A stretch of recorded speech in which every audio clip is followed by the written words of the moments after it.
Takže čaute, vítam vás z môjho takého prvého videjka, kavička nesmie chýbať. Je to tzv. Moje prvé, takže ma môžete kľudne zhejtovať, čo chcete, mne to jedno. Robím to kvôli tomu, lebo na streamoch sa mi občas veľakrát dávajú otázky, či funguje G-Sync, jak sú na tom drivery a celkovo obecne Linux a hranie. Takže môžem povedať s tým svedomím, že je to normálne hranie a G-Sync funguje excelentne, to je normálne, žiadny tam, niekedy býval s tým problém, áno, to je pravda, ale dneska nie. A drivery tiež, akéže tam sú staré alebo čo, ja som si to klikol tu. Ja mám verziu 580 a oficiálne sú 580, takže mám normálne také isté verziu, nemám žiadne bety, nič. View more version 80, 80, 70, takže sú to najnovšie, takže to mám aj ja. Nič som nejak toto G-Sync, mám ho povolený, funguje normálne. Nevidím tam žiadny rozdiel, či hrajem na Windows. Skúšal som sa nejaké tie hry, aby som to porovnal aj na Windowse. Ale normálka bežne funguje jak má. Takže drivery mám, toto mám, čo som chcel, ešte také tam bežili tie drivery. DirectX 11, DirectX 12 funguje normálne. No, normálne, on tu nepoužíva DirectX, lebo to sú Windowsacké, ale používa Vulkan a renderuje to do Vulkanu, cez Vulkan API.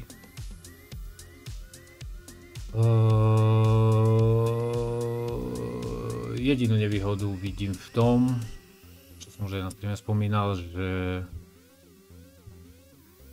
keď máte dva monitory, a na to bacha, keď máte dva monitory s rozdielnymi hercami, tak tam je problém.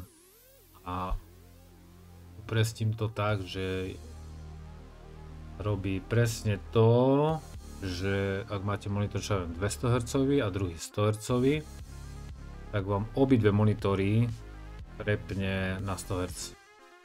Na tú najnižšiu možnú voľbu. Na tú najnižšiu možnú dostupnosť stroja, lebo vždycky sa ten lepší monitor ako keby priradí tomu slabšiemu a dorovná ho. Lebo ten slabší nemôže ísť na 200 Hz, takže zoberie ten 200 Hz a spadne na 100 a sú obidve 100. Takže ak chcete mať dva monitory, odporúčam dve monitory s rovnakými hercami. Čiže ak chcete 265, tak zaobstarajte si obidve z 265, tým pádom sa vyhnete problémom, že budete to mať. Nie je to dobré, skúšal som to, není to dobré. Tamto je zasekané, tuto je zasekané, pritom G-Sync potom blbne a všetko možné, ne. Takže odporúčam dva rovnaké monitory, a nie rovnaké, ale aspoň s rovnakými hercami. To je taká jediná vec, ale deje sa to iba v systéme, kde používate Xorg X1, Xorg, no. Ja používam Xorg, lebo používam LTS-ko, Ubuntu. Ale vraj Wayland, čo je už nový server na zobrazovanie, Wayland už to má poriešené, čiže na Waylande som skúšal dať 165 a 60 a obidve šli plynulo, že tá 165 ostala 165 Hz a tak, že proste nepadlo mi to na 60 Hz a nelagovalo mi to a také, takže Wayland to má už doriešené. Ale neskúšal som na tom hry. Takže neviem, jak na tom fungujú hry, ale vraj už dobre. Po tých dnešných terajších updateoch, čo sú, tak už Wayland sa došplhal na to, že sa tam dajú už aj hrať hry, lebo z Waylandu bolo problém, že tam sa nedalo ani vlastne nahrávať desktop hry, ani spúšťať hry a tak ďalej, takže vraj to je, musím to vyskúšať. Takže nehovorím nič, že to nejde, alebo čo, neviem, neskúšal som to, keď chcete, môžem to neskôr vyskúšať, alebo takto, napíšte do komentov, alebo to. Ďalšia taká varianta, že koľko mám FPS-iek a tak, to všetci vidia, keď hrajem, že koľko mám FPS-iek a čudujú sa, že prečo mám tak veľa, alebo tak málo, tak ja neviem, mám mašinu z 4070 Ti, procák 12700,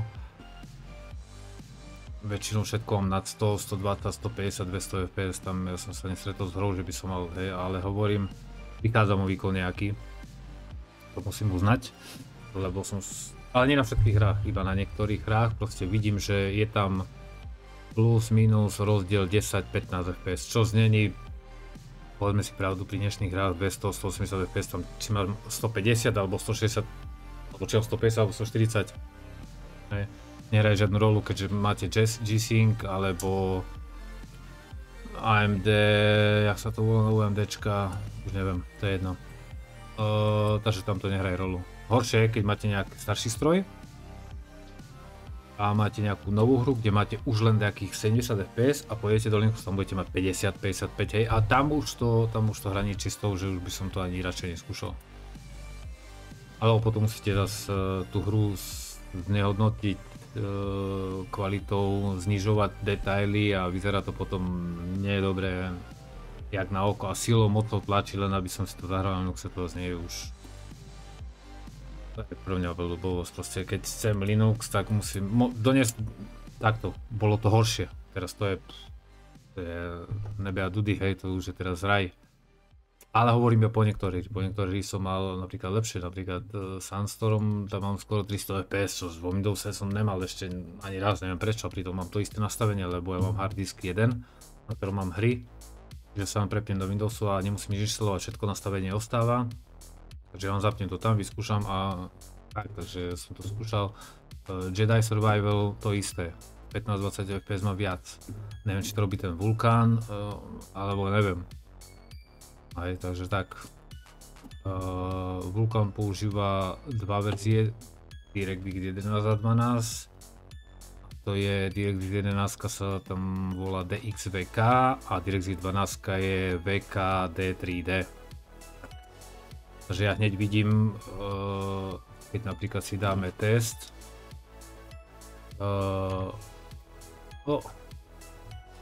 ale no, aha, dáme test, tak tu vidím, áno, beží to na Vulkáne, hej, to je čisto na Vulkáne, ale keď si zapnem nejakú hru z DirectX 11, tak miesto Vulkánu tam mám DXVK, potom si upravujem aj spúšťače v Steamku, k tomu sa dostaneme.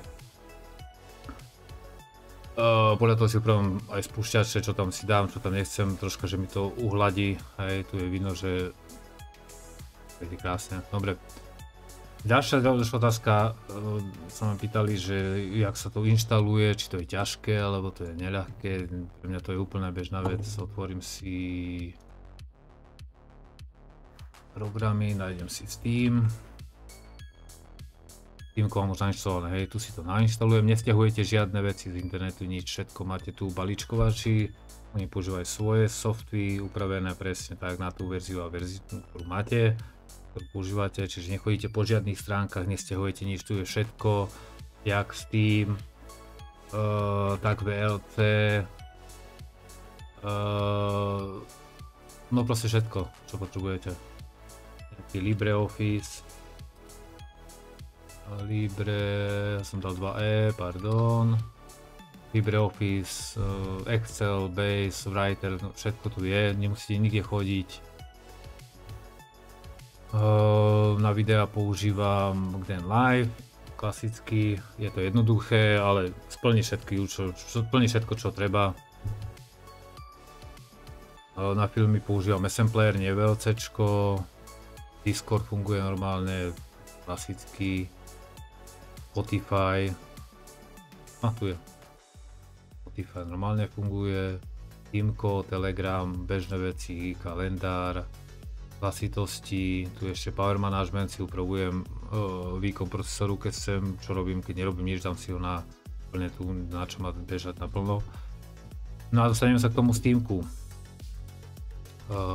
Každé Steamko stačí vojsť do Linuxu, keď už máte nainštalované, dať si setting. A zistil som, že po update už to je zapnuté stále. Že tu si to len skontrolujte, či máte zapnutý Proton Experimental, ja väčšinou používam Experimental. niečo, ale keď nechcete experimentovať, tak si dajte tú najnovšiu verziu, čiže 9, tu je 10 ešte v bete. Môžete si dať 9, keď sa bojíte niečo, ale tam nemáte čo, buď vám hra pôjde, ale nepôjde, ale poväčšinou z veľkej časti prípadov hra ide. Ja tam mám experimentál a keď potrebujem špeciálnu verziu Protonu na danú hru, tak už potom, tým pádom, keď to zrobíte, máte tu každú hru z Windowsu, ktorú môžete dať inštalovať a skúšať. Čo som skúšal, došlo. Aj Battlefield 5, 4, jednotku. Vidíte, že mám to dohraté 117 minút. Porku som hral, to všetko minulého roku som skúšal ešte. No, v júli, hej. DayZ-ko hrajem pravidelne. Le Mans Ultimate, takže takto sa to dá inštalovať a hotovo inštalujete. Vyberete si disk, ktorý máte voľný alebo kde máte koľko miesta, inštalujete. Vrátim sa k tomu, keď potrebujete danú verziu na Le Mans Ultimate, čo je znova závodná hra, na ktorom mi funguje aj ten Fanatec, podotýkam. Normálne mi funguje a sa mi dá, že je lepší force feedback než vo Windowse, i keď neviem prečo, vo Windowse je to také mäkké, tuto je také, neviem či to je driverom, neviem. Le Mans Ultimate, dajme tomu Insurgency, keď potrebujete špeciálnu verziu, že si nájdete na stránke, ktorú vám ukážem hneď. Tak môžete zaškrtnúť toto poličko a dať si presnú verziu, ktorú potrebujete. To som sa ja ešte nestretol okrem Le Mans Ultimate a mám špeciálnu verziu. Jo, to je Proton LMU Fix Build, to je vlastne extra len na tú hru robený Proton. To je jediná vec, ktorú tu mám. No a ďalej si potom spúšťače. Mangohut ste videli, čo je. To je zobrazovač, koľko FPS-iek, CPU. Upravuje sa to v editore. Tuším. Config. Mango. Yep. A je to textový konfigurák, ktorý upravujete real time. Takže ak vymážem procesor herce, nevymážem, tam stačí len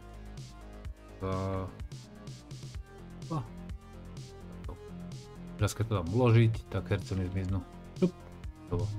Môžete si dať doprava, doľava, písmo zväčšiť, zmenšiť. To je ten Mangohut. Ďalšie mám DXVK Async, to synchronizuje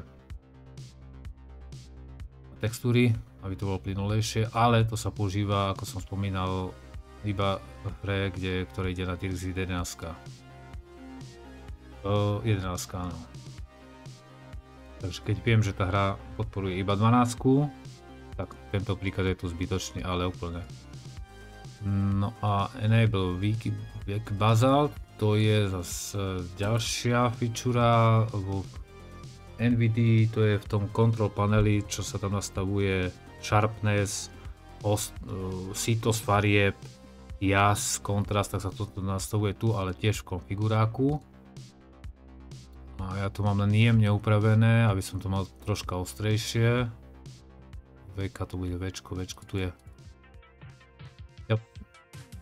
Takže tu si upravujete len efekty, DLS, Luma Sharpening Fast, vyberte si ako chcete, ja som chcel Contrast Adaptive Sharpening. No a tu si to na GitHub je presne rozpis, čo presne, tu je aj popis, čo to robí zhruba, low, medium, high, ale konkrétne na GitHub to nájdete presne o to popísané, čo je čo. Ja som to našiel takto vyvážené, že tak mi to mojim očiam pasuje, hej, každému ináč, takže to si musíte už vy sami rozhodnúť, ak si to nastavíte. A to je všetko. To je celý spúšťač vlastne, dám Insurgency. Tu som schválne na DirectX 11, lebo práve skúšam rozdiel 12 a 11. Takže to je tiež Mangohut, DXVK Async a Enable Wiki Basalt a dodatočne som dal, že keď to dám DirectX 12, tak vlastne toto môže ísť preč, lebo to je zbytočné. Hej. To je celé spúšťanie hier na Steamku, nič komplikované. Dať, nainštalovať, ktorú hru chcem, prajem. Extra, potom si chodím pozerať ešte na databázu. Volá sa to Proton databáza, kde sú všetky hry, ktoré ľudia skúšajú, napríklad dáme si Ark Riders, čo je najnovšia hra, ktorú hrajem. Ukáže Platinum, čiže tam nainštalovať a ide prípadne nejaké úpravy, tu si potom pozrite, ako má grafiku, aký má procák, a keď vám máte problém, tak môžete podľa jeho rady ten spúšťač upraviť, alebo nejaké iné. Game crash when alt tab, hej, že je mu to on mal RTX 2080, že keď tabne hru, pri tom než ide do raidu, tesne predtým, jak ukazuje ten animáciu, tak mu to padne, to robí aj mne. Takže viem, že vtedy nealtabujem hru napríklad, keď potrebujem. To sú také bežné veci.